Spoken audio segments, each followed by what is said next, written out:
மாண்புமிகு முதல்வர் ஐயா ஸ்டாலின் அவர்கள் என்னை பள்ளி கல்வித்துறை அமைச்சராக பொறுப்பேற்க சொன்ன பின்பு இதுவரை குழந்தைகளை படிக்க வைப்பதற்காக அன்றைய முதல்வர்களும் சரி, இன்றைய மாண்புமிகு முதலமைச்சர் ஸ்டாலின் அவர்களும் என்னவெல்லாம் செய்திருக்கிறார்கள் என்று நான் சிந்தித்து பார்த்தபோது,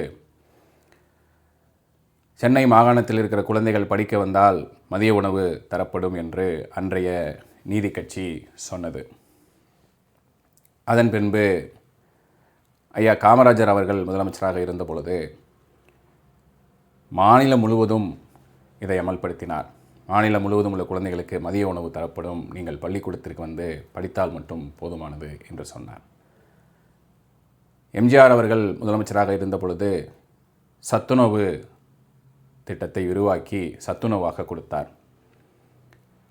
நம்முடைய முத்தமிழறிஞர் கலைஞர் அவர்கள் சத்துணவில் முட்டையும் சேர்த்து போடுகிறேன், வந்து படியுங்கள் என்று சொன்னார்.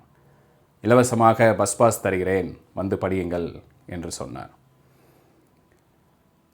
நீங்கள் பள்ளி படிப்பை முடித்தால் போதும், கல்லூரி படிப்பை முடித்தால் போதும், உங்களுடைய திருமண உதவி நலத்திட்டங்களை நான் செய்து தருகிறேன் என்று முத்தமிழறிஞர் கலைஞர் அவர்கள் சொன்னார்.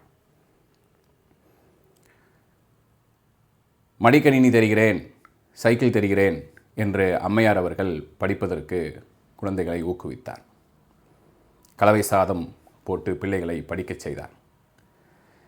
இது எல்லாவற்றிற்கும் முத்தாய்ப்பாக இன்று நம்முடைய மாண்புமிகு முதலமைச்சர் ஐயா ஸ்டாலின் அவர்கள், நீங்கள் படிப்பை முடித்தால் போதும், இடஒதுக்கீடின் அடிப்படையில் உங்களுடைய ஹாஸ்டல் ஃபீஸ், நீங்கள் ஒரு ப்ரொஃபஷனல் கோர்ஸ் அல்லது ப்ரீமியம் கோர்ஸ் எடுக்கும் பொழுது ஹாஸ்டல் ஃபீஸ் மற்ற எல்லா விதமான கவுன்சிலிங் ஃபீஸ் எல்லாத்தையும் அவரே பார்த்துக்கொள்கிறேன் என்று சொல்லியிருக்கிறார்.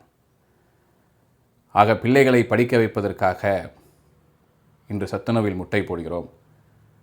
ஆனால் அது போதாது என்று சில மாணவர்கள் கணக்கு பாடத்திலும் முட்டை வாங்குகிறார்கள் என்று கேள்விப்படும் பொழுது நெஞ்சமெல்லாம் புண்ணாகிறது. கண்டிஷன்ஸை ஃபாலோ பண்ணுங்கடான்னு எத்தனை தடவை சொல்கிறது?